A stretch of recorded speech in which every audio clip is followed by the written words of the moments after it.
90-20 horrors of the heart is a piece of टट्टी।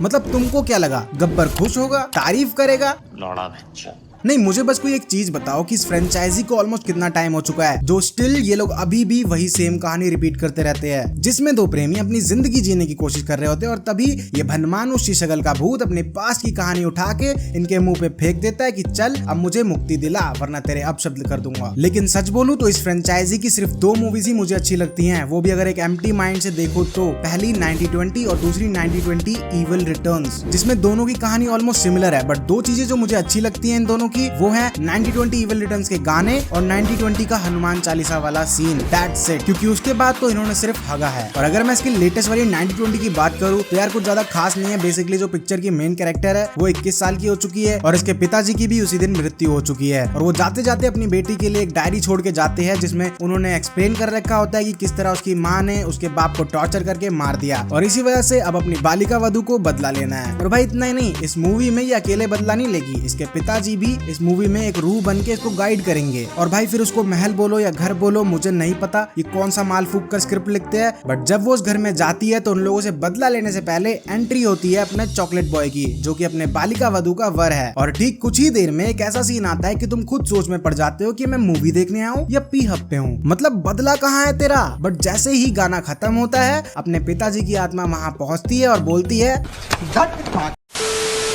Well as always इनकी भी एक हैप्पी एंडिंग हो जाती है और इनका बदला भी पूरा हो जाता है। और भाई इसके डायरेक्टर को कोई एक कैलकुलेटर लाके दे देता तो शायद कहीं से तो ये मुझे एक लॉजिकल मूवी लगती। और ये चीज तो भाई तुम जब मूवी देखोगे तो खुद ही समझ जाओगे कि मैं ऐसा क्यों कह रहा हूँ। बट अब इसके VFX के बारे में थोड़ी तारीफ कर लेते हैं, क्योंकि अगर तुम लोगों को लग रहा था कि आदि पुरुष के VFX टट्टी है तो इसके तो बाबा सीर है। अब खैर मैं मानता हूँ कि तुम्हारा बजट इतना हाई नहीं था, नहीं तो तुम्हारे पास 500-600 करोड़, बट भाई तुम एक रियल सेट बनाकर भी तो शूट कर सकते थे। तुम खुद इस सीन को देखो भाई, इससे ज्यादा रियल तो BGMI के ग्राफिक्स लगते हैं। और एक लॉजिकल क्वेश्चन पूछना था, अगर तुम्हारी मूवी 100 साल पुराने टाइम पर बेस्ड है तो इंटीरियर्स आज के जमाने का क्यों यूज कर रहे हो? और ये लोग जिन सीन्स को एक अच्छा खासा सेट बनाकर शूट कर सकते थे उसमें भी इन्होंने CGI यूज किया। क्यों, क्या जरूरत थी? मैं मानता हूँ कि CGI से चीजें आसान हो जाती हैं और भी ज्यादा रियल दिखती हैं, पर अगर तुम लोगों को यूज करना नहीं आता वो सब तो क्यों यूज करते हो? बस इससे ज्यादा मैं कुछ नहीं बोलना चाहूंगा इसके VFX को लेके, क्योंकि बड़ी मुश्किल से इस बीमारी से बाहर निकले हैं और अब इस बीमारी में वापस नहीं जाना। बाकी अगर तुमने ये मूवी देख ली है तो मुझे अपने ओपिनियंस कमेंट्स में जरूर बताना। और अगर तुम सच में कुछ डरावना देखना चाहते हो तो साइड वाली वीडियो पे क्लिक करो और देखो। And that's it for today's video. I will see you in the next one.